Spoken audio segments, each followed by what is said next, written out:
Okay, hello everyone, and good morning from India. We are really privileged to be here at the Shield Online Safety Conference today. And this is a session where we have a few amazing students who will be talking about their experiences and journeys and as bystanders. And we also have a Director of Policy Programs and Research at Social Media Matters, who's Arnika Singh, joining us today. And we're really excited to be discussing about this session today with you and also talking some key points which are very relevant, which we experience in India. And this session, which means to be a bystander, the burden of a bystander, what it means, and what we have learned so far. So, to begin with, what it means to be a bystander, and if I start by asking you to think about the last time that you were scrolling through your feed, maybe late at the night, and you saw something that made your stomach drop. Maybe it was a comment section that turned into a digital lynch mob.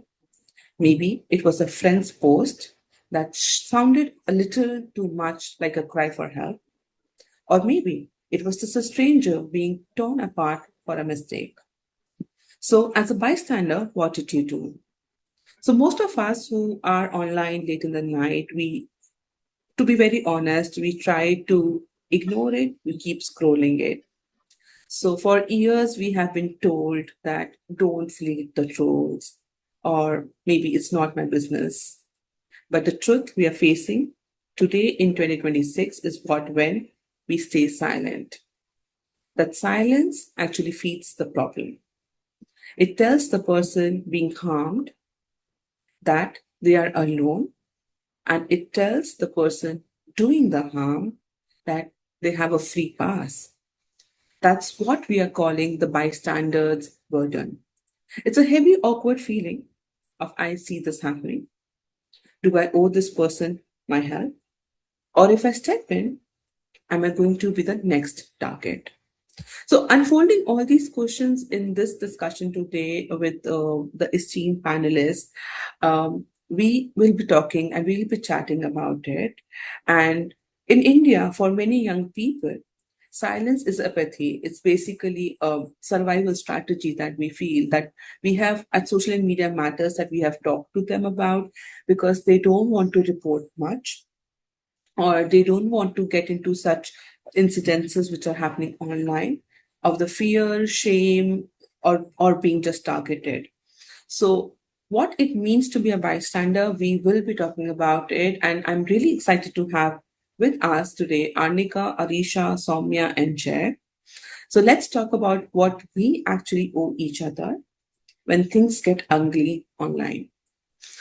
So I will be starting with asking Arnika because she comes from a space where she has helped many victims and survivors in the online domain and how it means for her. So Arnika, I want to begin with you and ask you that you lead massive programs at Social Media Matters and if I remove if I remove the hat that you wear as a position and you're an active user of the internet, so what do you see as toxic thread or a cry for help?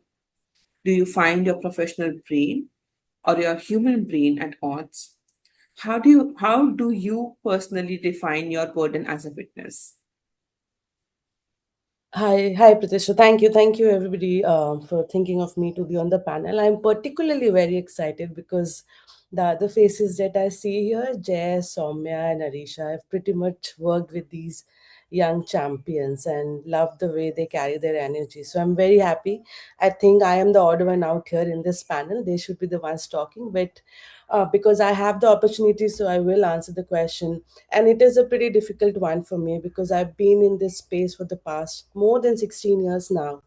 And every day, my job is to handle cases, talk to people who are in distress, talk to these young school users, as young as kids in schools, in universities, colleges, and even in other communities, handling their cases, helping them out. But to very diplomatically answer the question, my answer is that my human brain, it wants to react because I know what's the harm going leading towards. But professionally, the right thing is to pause, take a pause, and then do an intervention. Because in many of the cases, especially because you're talking about online harms, the way they escalate and the modus operandi is something that we as users are not able to capture completely. And it has happened, Pratisha, you and I have worked on a lot of cases together. It has happened a lot of time when we do wanted to jump in and to react. Most of us as humans would do that, but we had to take a pause and we had to route our intervention very differently. So yeah, my answer is that yeah, professionally I want to protect the user is what my professional hat says, and which is the right thing to do. um as a burden of a bystander, that's why I said it's difficult for me, because I am, this is what I've been doing throughout, like 24/7. It never goes away. Like if I am, and I am scrolling a lot on the internet for work and for personal reasons also. I like the internet. This is the job that I do. But I think now, with the training I've had, with the experience I've had, the moment I see problematic content, the moment I see harm, I can catch it. I get an idea of what it is leading towards, and I do take an action. Now that action, what I have learned over time is that I've started making a mental triage for myself to look into if this is a imminent harm, if this is a serious risk, or it's just a conflict. And then I take my actions accordingly. If it's an imminent harm, I need to intervene then and there. Look into what all resources can I pull in for a person. Do I need to speak to the person immediately, no matter what time or what hour it is? If it's just a conflict where I have to just tell the person that, if we move out of this conversation, this will get resolved. And if it is a serious race, I need to then know that where platforms have to come in, who needs to take the responsibility, what is my role.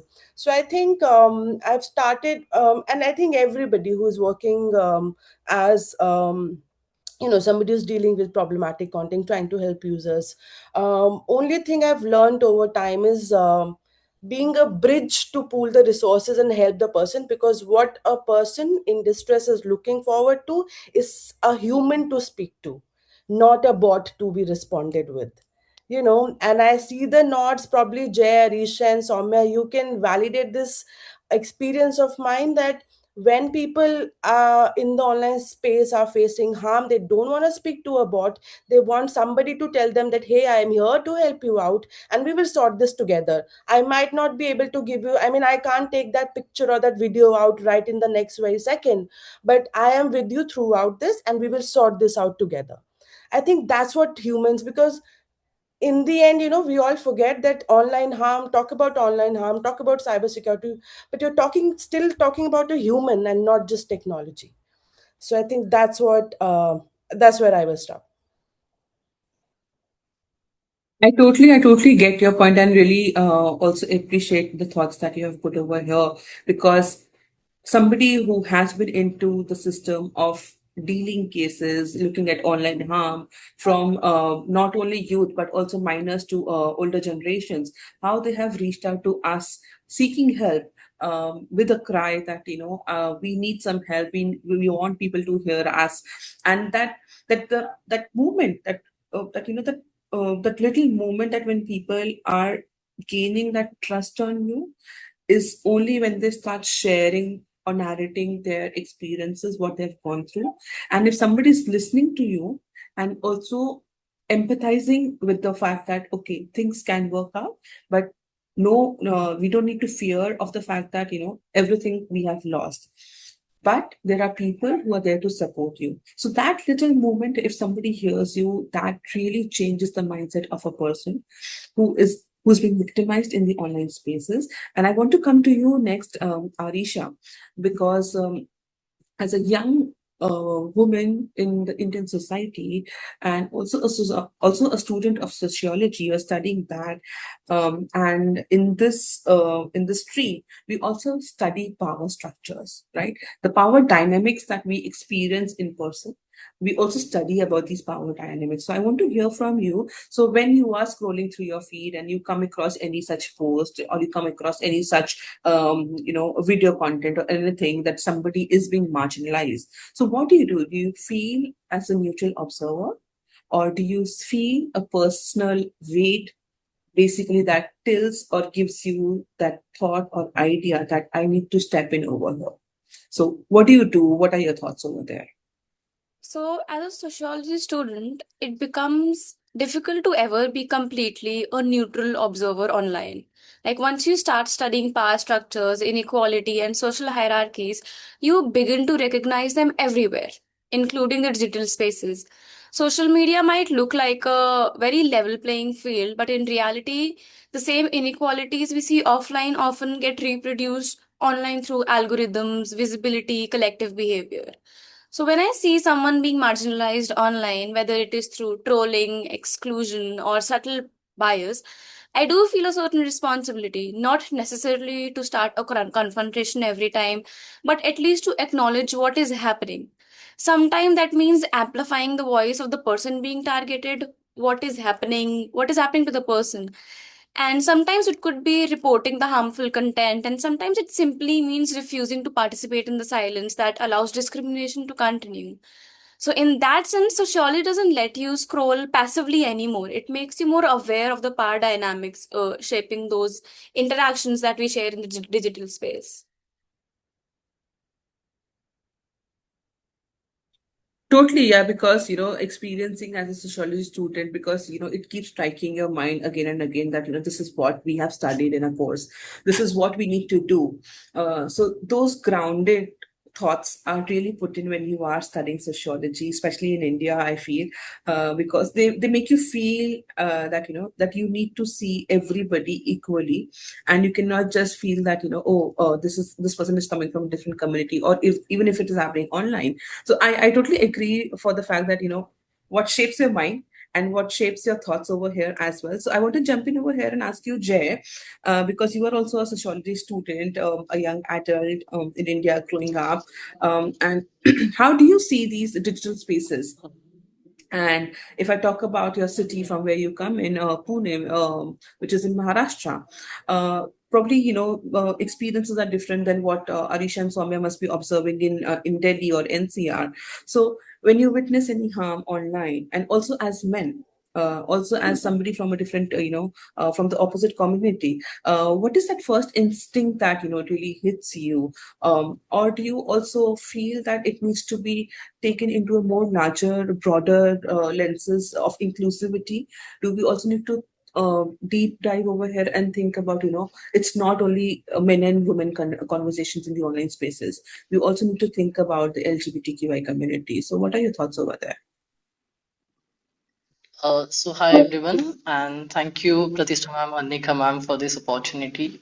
So when we first witness any online harm, whether it is a trolling or harassment or misinformation, so my first reaction is oftenly conflicted. Like on one side, there is a natural human instinct to support the person who is doing harm, but at the same time, many of us feel too urged, look away, and the simple continue like scrolling.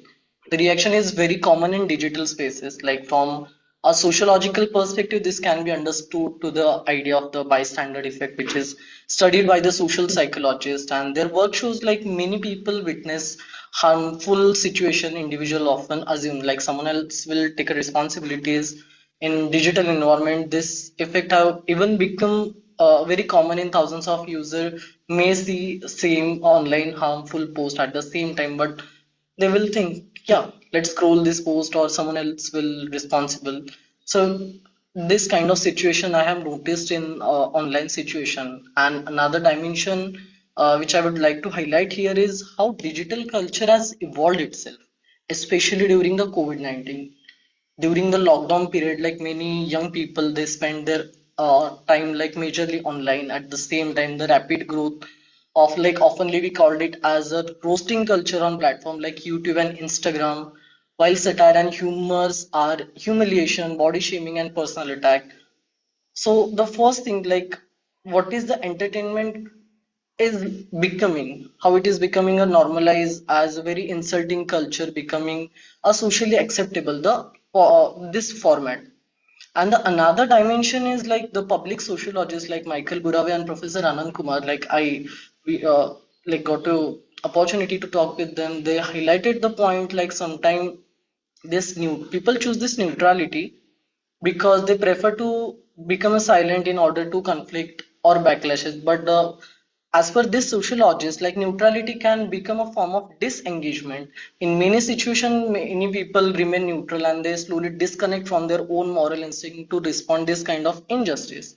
Also, I'd like to highlight here the Manuel Castle's network society, as we are connected than ever before, yet like we feel emotionally distanced from one another because of this intervention like happens only through screening. The responsibility become the diffuse. Many people witness harm, but there are very few people who are responsible to act it. And as a perspective through the sociology of Indian youth, so I would like to highlight one concept here, which we can notice through the global South standpoint, which is a hegemonic masculinity. And especially in Indian context, I would like to highlight one major point, which is a hegemonic patriarchal masculine society. And the masculinity, like oftenly it appears strong and dominant and emotionally detached. Like in everyday's life, young men grow up hearing some phrases like stay out of this trouble, don't interfere, be a macho person, mind your own business. This expectation can discourage from them intervening when they see any harmful online behavior. Like in recent time, we can see that how online influencers have shaped young people's and men's attitude toward the gender and power dynamics, even in digital spaces. For an example, I would like to highlight one figure, which is Andrew Tate's example in digital conversation. Uh, like that time in especially in India, especially in young men's, like how the toxic masculinity got constructed. So the main point, and another point is because of this, many young people hesitate to stand up against the online harassment. However, the digital culture has a potential to reshape their norms. If an online community start valuing their empathy, accountability, and solidarity, then standing up against the harmful behavior can become a respectful for a social participation. At the same time, like responsibility to challenge harm should never fall only on men, but building safer and digital space requires like participation from everyone, which I feel.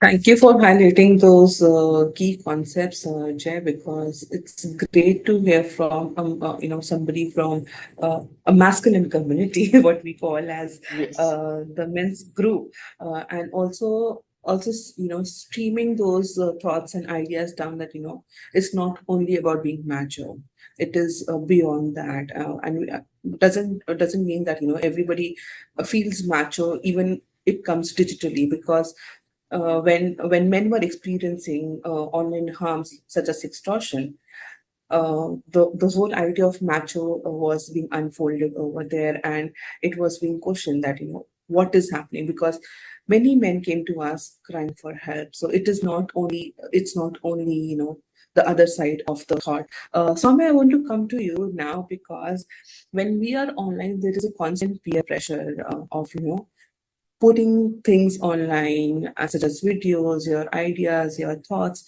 So, but we never discuss about the peer pressure of being a bystander.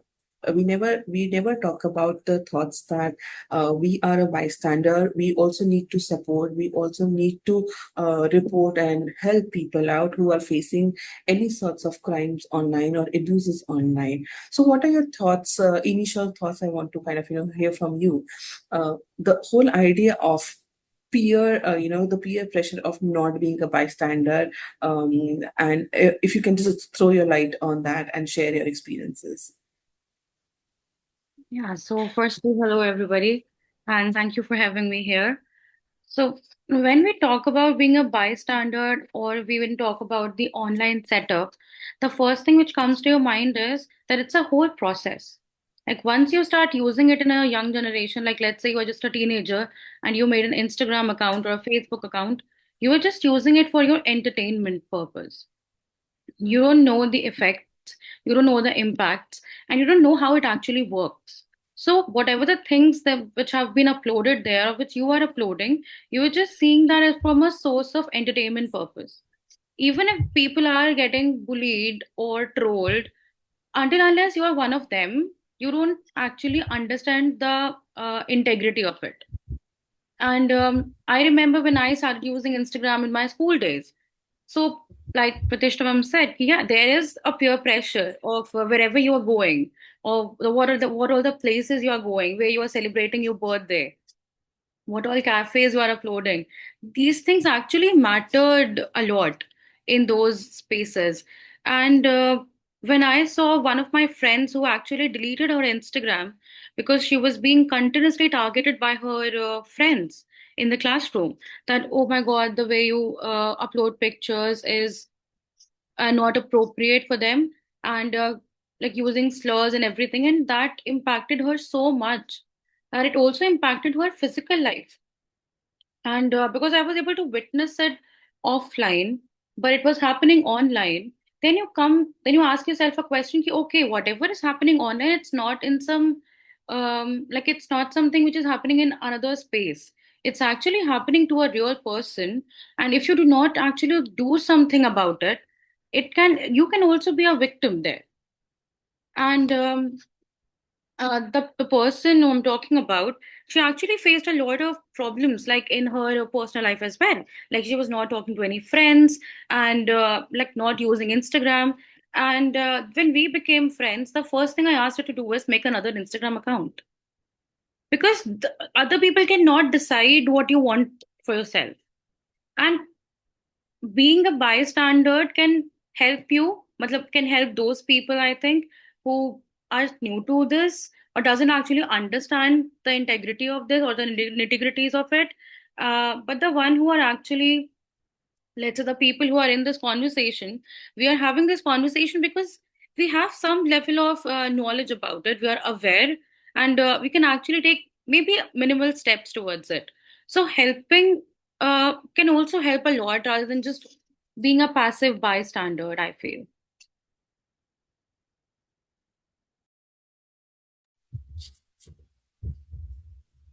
That's totally right, and agree with your points and thoughts as well, because what it feels to be a bystander can really also put you in a position where you start also victimizing after one point of time yourself, that you could not help them.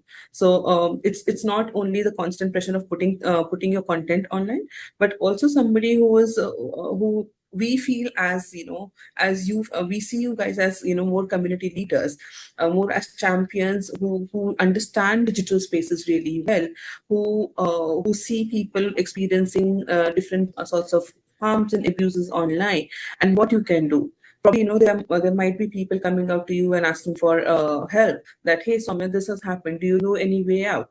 So that really matters, that in that, but that point where you can really support them, or you can really hear them, that really changes the experience of a digital user itself, especially when we talk about young people like you. Arnika, I want to jump in and ask you, because you really work closely with victims. You have also, in your earlier answer, you also shared that you have solved cases, you have helped people. So if I ask you that, these online crimes like sextortion, digital exploitation, uh, who are the victims, who are the survivors of these online harms, how can we train the average user to be an effective first responder without them overstepping or putting themselves in any legal or physical danger? Because there are some supportive mechanisms in India right now. So, what would you recommend to people as first responders who can take that step and help people out? Okay, great question. Um, I think, and again, all through my experience of trainings, which I really love doing. I mean, the best part of my job, why I've continued, is because I get to speak with the users on the ground. That's where I am at all the time. I think let's stop asking people to be heroes, counselors, and cops readily. You can't be. We are not all trained counselors, so we can't be. We are not all cops, so you can't help in. Stop making those promises. Oh, I will help you, or this and this that can happen. Let me do this. Stop making those promises. Ask them to be those safe connectors. Have that knowledge and try and share that validated unauthorized knowledge with the person in distress. So ask them to do three things. Very simple. You notice and you validate and then you route. When you notice, try and notice the red flags. If a child is in distress, immediate harm. You need to bring in all stakeholders, parents, teachers, legal help, whatever the child is needs. If you notice that harm, then validate what's going wrong here. What are the pools and what are the resources that I can provide? Authorized one, validated ones. Not just random helplines. Give them helplines which you know of, that will really help. How can platforms respond to this one? Route them to the better channels, right? These are the channels where, if there are organizations, just not just social media matters, but there are other organizations, route them to better resources. And for that, what you all need to do is have that validated knowledge. Correct. If you and I don't, and if you don't have that knowledge, frankly, don't pass on that knowledge. So all of us should stop playing being a hero. Let's be those safe connectors, is I think what I use in my training when I go and do these workshops on online safety. And second, I think, very important in validating is, and I'm not pointing out mistakes over here, but as humans we tend to react and respond before, and don't think much about what's the right thing to say at that moment. And we really need to understand that anybody who's dealing with any sort of cyber crime is living every second in a moment of panic. If my objectionable inappropriate picture or a video is out in public, every second for me is a threat that who all has seen it. Anybody who's making an eye contact, no matter if the person has seen that video or picture, I always get a sense, oh, this person has seen this. Has this person seen this? So I'm living in a moment of panic every second. So don't jump in and say, I told you not to do this. Don't jump in and say that, I warned you. Those are not the right sentences. And with the evolving threats these days, trust me, you and I will face a scam or a fraud in a coming time. So let's not put ourselves in that better position that, oh, I told you not to do this. No. If you really want to validate, tell them that, okay, I am here with you in this journey. I hear you. You do not deserve to be going through this. That's how you validate. So I think as responders, and this should be a common thread, and I've really what to say, very, I emphasize this in my training. If you do not know the answers, if you do not know how to help the other person, especially in this online threat space, stop intervention. Bring in other mature or adults, anybody who you think who is a trusted person who can really provide help, bring them in the conversation. And as humans, also understand that everything you can't solve by yourself, but there are people who can help you solve that out. So I think putting in those concepts in the mind of everybody, that this is the process of helping out, these are the right things to say. I think that's so notice, validate, stop being a cop or a counselor every time. You cannot be, and nobody needs a hero at that time of distress. Nobody wants it. So, and people only want a person who can really provide some help and who can guide you through a process. And also understand that, and I'll take an example of, because I am working in this space and been working with some survivors of extortion. In that moment, they're actually not looking for those good answers. They in fact just very practical knowledge. Okay, Anika, what do I do next? Okay, and they call you 100 times a day. Are you in a position to take those calls 100 times in a day? If not, step out in the first go, because but don't leave them in the middle, because then you are creating a bigger problem for them, right? So people in distress put in trust in other people. If you think you are in that position to take that do take step ahead and do that help. If not, try and think of other people and resources who can actually provide that help. So I think one message, and I'm sorry for very charged up about this, but this message needs to go to everybody in schools, in universities, in communities, to parents, to grandparents, in all offices, corporates, organizations, everybody. prepare that pool of resources and think about what you're saying to a person in distress. Think before you start intervention. And please, I mean, absolutely, I warned you not to do this. Don't say this to anybody. They're not looking for that response from you as a first statement. So yeah.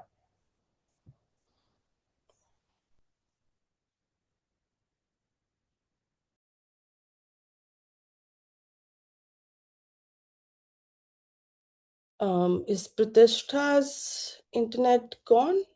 Are you all able to hear me? Yeah, but Jay? Okay. uh, I'm I sorry. think Yes, yes, I can. I can jump in while we get Pr- Pratishtha back. Sorry.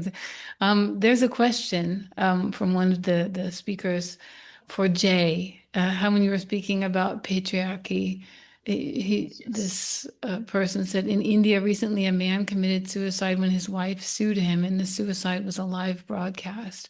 What do you think? What do you want to say about that? What are your thoughts about that? Yes, so I was talking about the young man perspective, like who are age is between 18 to 25, and like about this incident, as Sunita has mentioned that, like as we can see, like how this digital culture has evolved, like people they are committing suicide and they are like broadcasting them live, live broadcast they are channelizing. So through this problem, like we can see this kind of issues through the different lenses and through different frameworks.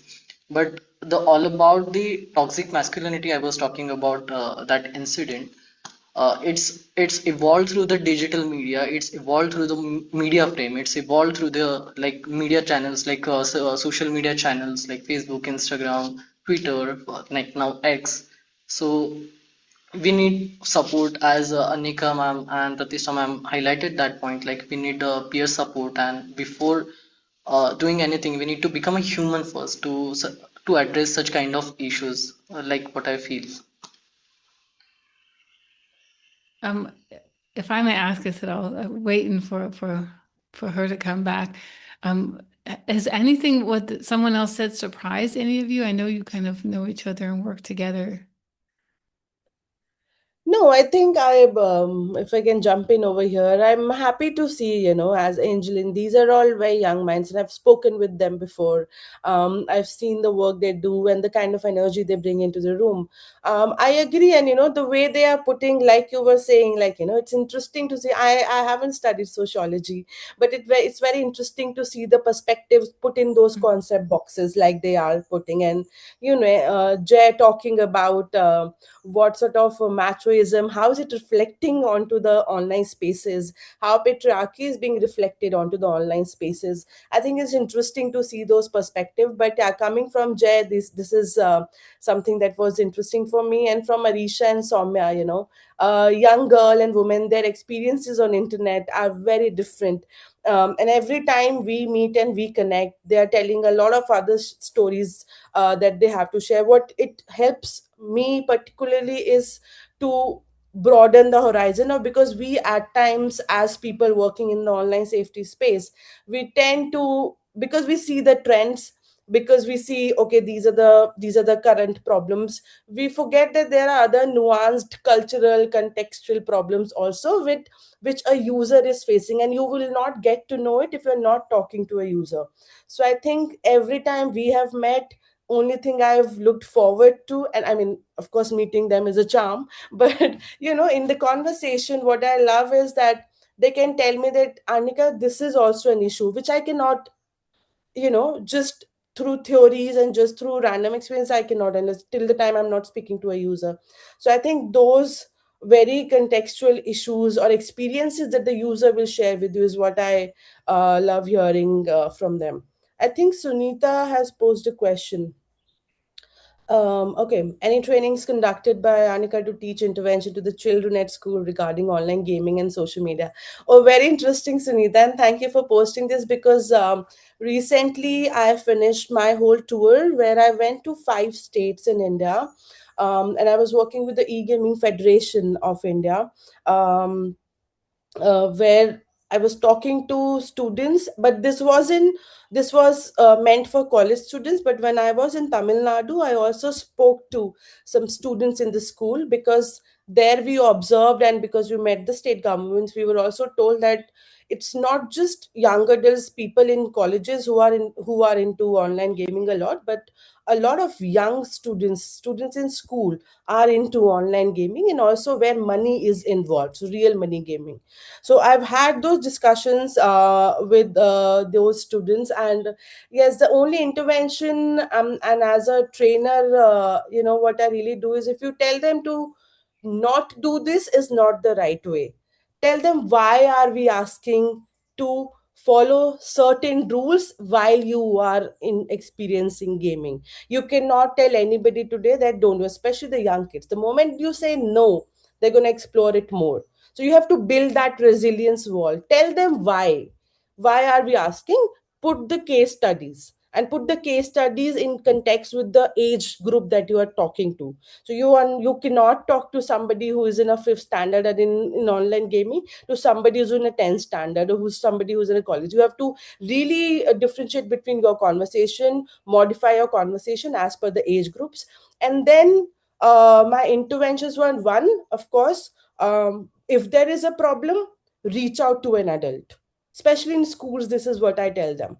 When there is a problem, reach out to a trusted teacher, reach out to your parent, elder sibling who you think you can help. So that sentence that I said, that we need to build these conversations in homes, in schools, universities, that every problem, don't try and solve it by yourself, that you need an adult intervention at that time, and choose for yourself who will that person be. So that is one part. And then second, we also share a lot of resources with them, those safety resources that at times the gaming companies have also developed. But alongside, what all are the other resources? For example, like, so my contact details, frankly, are so my number, my email ID, I leave it with people in schools, I leave it with schools, colleges, universities, because when they need to reach out to me, they should have that ready contact details. So that's a very solid resource that I can provide them, alongside other resources developed by the tech already. Then there are government resources. But frankly, and I will be very honest with you, this is out of experience. When people face any sort of problem, the larger national resource is the last resort that they try and reach out to. They first, again, want somebody, a human, to speak with them. Somebody who understands, who is not telling them that you were wrong, why did you do this, I told you not to do this. So they're looking for that person. So be those people. Create that space in that school, create that space in a college where they can come. And now there are some cyber centers in some of the institutions which are doing great work, especially even in South. That's what my experience has been. And similar interventions I've made in social media. But thank you for posing that question. I have a lot to talk about it, the stories to share, but I think in the interest of time, I'll stop here.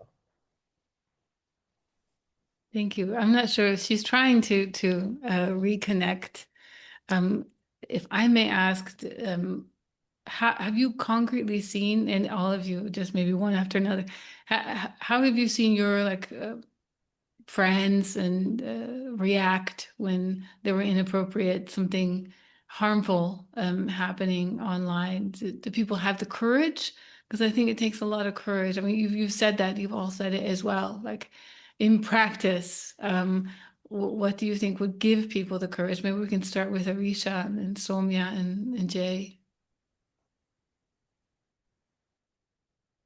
Honestly, I see people being tortured in any form in the online space.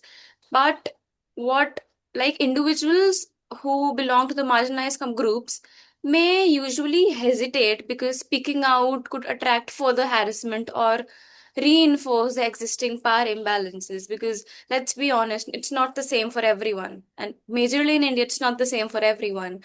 So, and it's very natural that humans gravitate towards people who resemble them, whether in terms of identity, ideology, or the social status.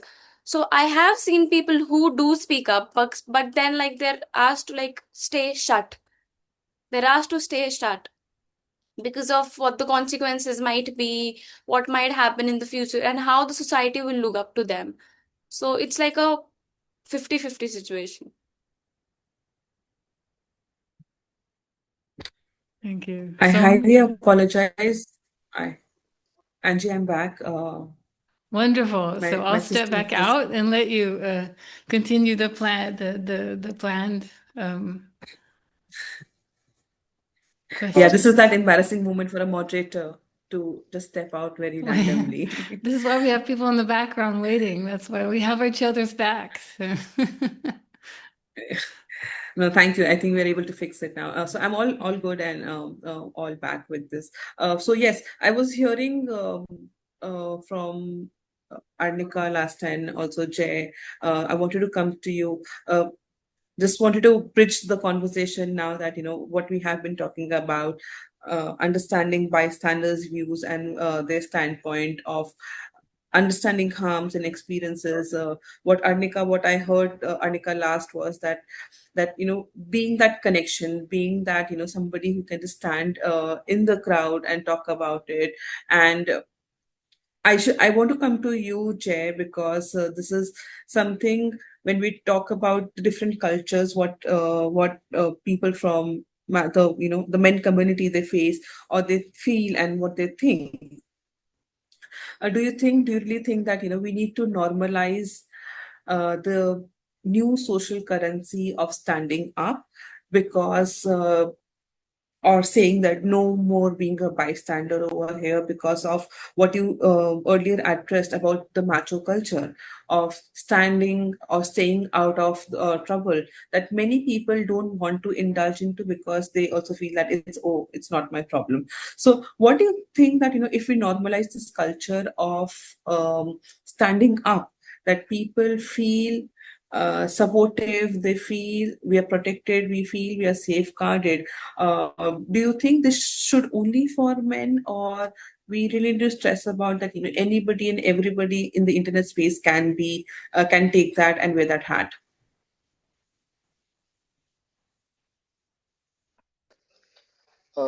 Ma'am, like through gender perspective, like I would like to highlight one point here as Arisha mentioned that Arisha and Soumya, both of them have mentioned that point like online spaces are not neutral for women or not neutral for anyone like women's and the member of the LGBTQ community. That point I would like to reflect here.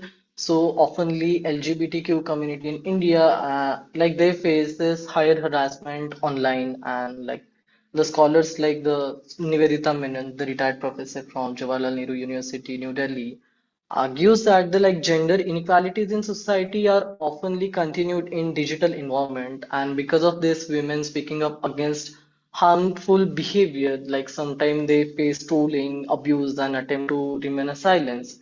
And if we look at the LGBTQ community, the situation can be even more complex for the gays and bisexual individuals, like how frequently they became like targets to hate speech or dehumanizing content like in their online and offline space majorly. Like much of this harassment circulate through the memes, comments, and so-called humor, and such a gender stereotype we got to listen. And at the same time, there is an interesting dynamics in public recognitions, like women's issues. They like oftenly get a greater visibility and support in the public debate to compare with the LGBTQ concern, like particularly in many parts of the global south. This does not mean the women do not face any discrimination, but highlight the some marginalized communities like LGBTQAI remains visible in mainstream conversation. Because of this responsibilities, like I feel we should not fall only on those who are already vulnerable. Instead of that, like we need a culture of a collective allyship where the people support each other across the gender and identity differences. And also I would like to highlight here one of my favorite philosopher educator from Brazil, Paulo Freire, is the example. The critical approach who emphasizes that the social transformation in digital spaces need a critical awareness and solidarity. And this means the recognizing the injustice and refusing to remain as silent. So like that perspective I would like to highlight here. No, that's great, and I'm really interesting thoughts are being shared by you, Alisha and Soumya over here, especially as young adults who feel that these bystander points are um, not only for a particular group or segments in the internet space as well, but for everyone. So it is more like a collective thought, I feel. And Soumya, I want to come to you next and uh, hear from you about that what it feels like, from a student's perspective, especially when we often talk about compassion fatigue, right? If we say that a student sees harm every single day, they might just go numb because it's a continuous process, and it really harms your mental peace as well, because you never know, it happens to us, to somebody who is close to us. We just feel very different when we see all such kind of content in the online spaces. So what do you think, how can we keep the community awake and empathetic without causing them to burn out and delete their apps? Because you mentioned this in your first answer that one of your friends, she did delete the app after being, after experiencing something very different in the online spaces. So how do you feel that, we can keep this community alive, we can keep them awake? What is that initial thoughts that come to your mind? Uh, so when we talk about compassion fatigue, and you rightly said that when things are happening with a person, then the person actually goes numb. Your first reaction, you want to react a lot, even if something happens to you in person. And me being a girl and being looked upon and being sexually not harassed but at least being looked in an inappropriate way are things which happens in a daily life, and it's not something like, this is not something I'm talking about and it is you know happening for the very first time. But when something like this is happening, your first reaction is that you want to do a lot of things, but you cannot do a lot of things. And but as a bystander or as a person who have been in that situation and also been a friend, the first like the balance is something which is very important here.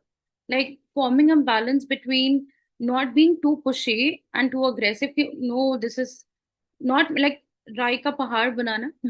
So it's not like that you want every situation and do it like कि, okay, if let's say a person mockingly said something to you and it's not that serious, but you want to take a, let's say, serious steps on it, this is very serious something or something along those lines. And in this at the same time, if something which is being very serious, let's say if you bully a person online, and that bully is, let's say, from body shaming or something along those lines, and just saying it ki, this is normal, and you can just ignore it. You cannot ignore it every time, because we don't know when certain comment or a certain slur actually becomes the way you see yourself.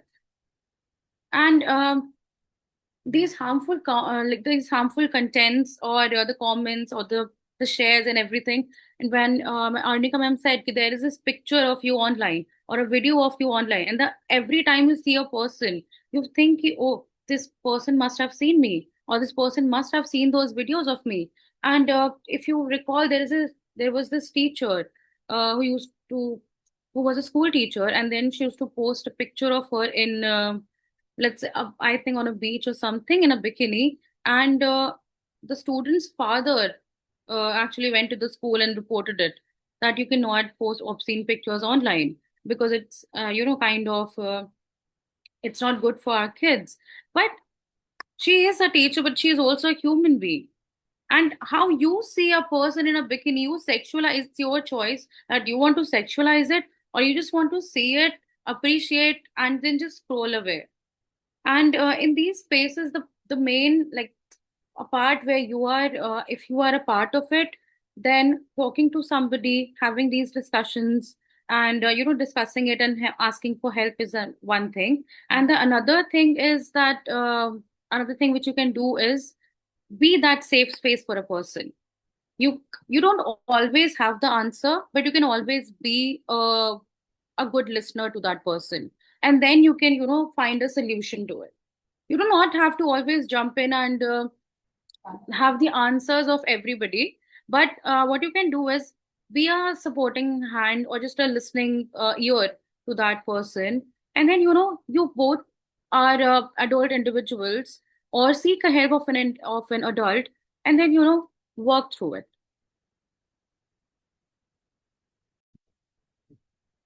Yeah, and I agree with you as well, because when we support each other, we feel that things are changing, things are different now. So Arisha, I want to come to you and ask you about. I also referred to it earlier that the fear of being next. So if because you come from university, you're still studying in university, or there's a peer group setting over there, and it's something somebody's experiencing, right? And if we stand up for that person, probably we are also contributing to the fact that, okay, if this can happen to me next as well, or I can also be a prey of any online harm or abuse. But if I am not being a bystander, so does the social standing really affects who speaks up? Do you think that, if you have heard from anybody's experiences, I would like to hear from you that about that. So basically, the fear of becoming the next target is a very real social dynamic, especially in a close-knit environment like a university or a peer group. Social spaces basically operate on informal hierarchies, popularity, influence, academic reputation, or basically your social networks throughout colleges. Individuals with higher social capital, those who are well connected or respected, are usually at a better position to challenge a problematic behavior because the risk to their social standing is very low. And on the other hand, people who are already marginalized, secluded, or socially vulnerable, they may remain silent because speaking out could isolate them further. And this is why collective responses matter so much, because when one person speaks, the risk is concentrated on them. But when several people acknowledge an issue together, the power dynamic shifts. The responsibility to challenge injustice should ideally become a shared social norm rather than the burden of a single individual. Thank you for keeping that short and crisp. Andika, my last question to you about, because your interventions at the organization, and also helping out people. So I want to hear from you that what measures do you keep in account when you are looking into interventions of cases of cyber harm and bullying. What do you account for the secondary trauma that bystanders might face when they step into help? Because even bystanders have that the burden that they carry of if I step into this, then it might also emotionally drain me out. So what are your thoughts if you have come across something like that? I have a very different experience when I was also managing cases. So I want to hear from you over here that what is that secondary trauma all about? Um, okay, I don't know how diplomatic I can be, so I will leave that diplomacy and I will be very honest with my answer. Ideally, what I should say is what I will say first. Ideally, everybody who is into a position of a bystander, who are helping out a person, you have to take out, you have to recognize, like I said, you will try it. If you try to be that hero or a cop, then you have to be ready 24/7. And as humans, we do also have a breakdown, even though the issue that you're handling is not your issue, it is somebody else's issue who you're trying to help out. Okay, and I'll take examples of cases of sextortion. uh, when I begin having the chats, initially, the moment a person on the other side of the phone who is putting out the whole story to you, what they need is that, Anika, can I call you again? And I do say yes, but that call tends to happen every hour then. So one is, do I understand that why is the person calling me, and do I tell the person that, okay, listen, now this is my office hours are shut 5:30 p.m. I will not take your calls. Ideally, yes, that can happen. Because if a person, as a somebody in a position to support, if I'm not able to take it, I should be able to say this.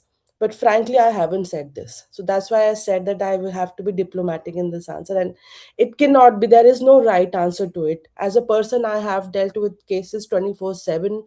I've spoken to people over and over every hour of the day. One, because I think I understand the space that they are coming from.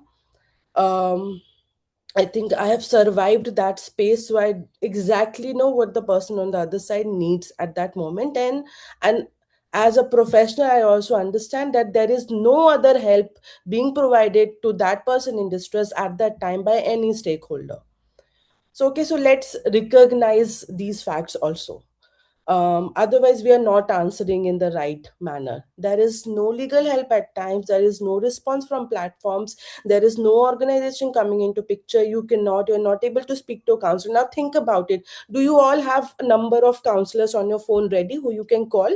Think about it, and I can guarantee 80% of you would say no, because right now the problem hasn't occurred to you, so you do not have those resources ready. We only tend to collect the resources when somebody is already facing the problem.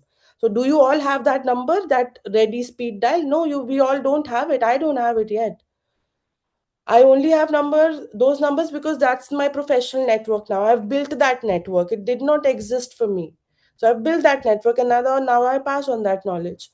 So I think, ideally, yes, all bystanders, everybody, even the platforms, the government, every stakeholder must think about what is it, the secondary trauma. Nobody recognizes the secondary trauma, but I do understand it. Yes, it exists. It exists. At times you want to say, though, no, I cannot do this anymore. It is hampering my mental health, and it is absolutely right to say this. I'm only saying that I haven't said this yet. I make myself available to many of the people, and I've done it. So let me be honest here. I've done it because I understand that they need that help 24/7. Till the time your issue is not resolved, you need somebody to speak to you constantly. Okay. But yes, ideally, platforms should work on bystanders' help, their support.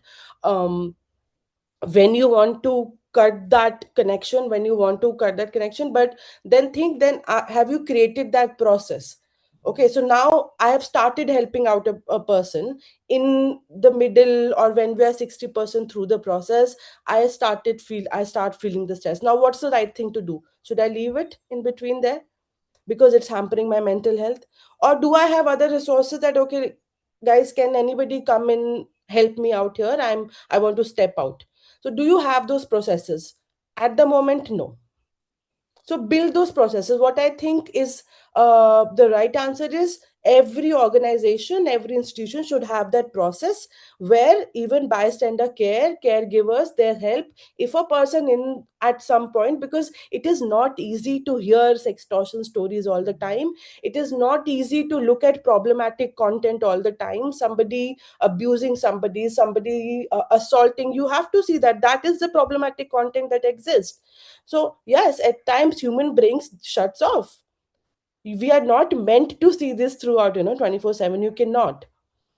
So you have to build that process, that continuous process, because for the user, it has to exist 24/7. You cannot deny that, okay, 9:30 to 5:30 we will only tackle online threats. After that, deal on your own. No, for the user, it has to be 24/7. For a bystander, for a caregiver, you have to bring a process in place, and every institution must comply to this. They must do this. So yeah, I hope it made sense. This is really an interesting conversation that is happening, but we are also running out of time. One last question to all three of you, Jay, Soumya, and Arisha. That one micro duty that you would like to assign to people, one small thing that you feel that a stranger should owe it. What is that one thing? Very quickly in one line before we wrap up this session today. Arisha, please go first, and then Soumya, and then Jay. We want to close it after that. So, if I had to suggest one micro duty, it would be to refuse silent complicity. Like, silence online can sometimes function as passive approval because harmful comments or misinformation remain uncontested. This doesn't mean that everyone has to enter debates or arguments, but it could be simple as showing visible support for the person being targeted, like the response, leaving a supportive comment, reporting the abusive content, or just sharing accurate information. So, in my just keeping it short, as you said, so that is, and also what Arnika said, like, if someone is coming to you for support, don't just say that I told you not to do this. Refrain from saying that. So, I agree with that also. So, yeah. Samya? Yeah, so if I want to keep it short and say, then the first thing you should do is pause and reflect with kindness. First, listen to the whole story. First, reflect with kindness, because as a, s- if it doesn't matter if the conversation is online or offline, because you have to acknowledge the humanity. You have to acknowledge that how important somebody is, or what are they going through. So just a simple "Are you okay?" can actually prevent someone from feeling completely alone. Jay? So I would like to highlight the one micro duty of humanity. So as earlier Annika ma'am, she has mentioned that point, and as we are living in the digital technological space, so we need to work together, we need to grow together, we are living together. That's why we need to revive together, because we are sharing like shared digital platform, and only through collective responsibilities like we can build a safer online world and more respectable for everyone. Thank you so much. Hey everyone, thank you, Arisha, Soumya, Jay, and Arnika for your valuable thoughts and comments over here. I personally really enjoyed the conversation, and thank you, Angie, for giving us this opportunity for at this Shield Online Safety Conference. And I'll be closing the session now because the next session is about to begin, and we really need to wind up from here. And thank you so much, everyone, for joining in. And I hope that somebody who's listening to this session will be taking away as a bystander a key point from the conversation. So thank you, everyone.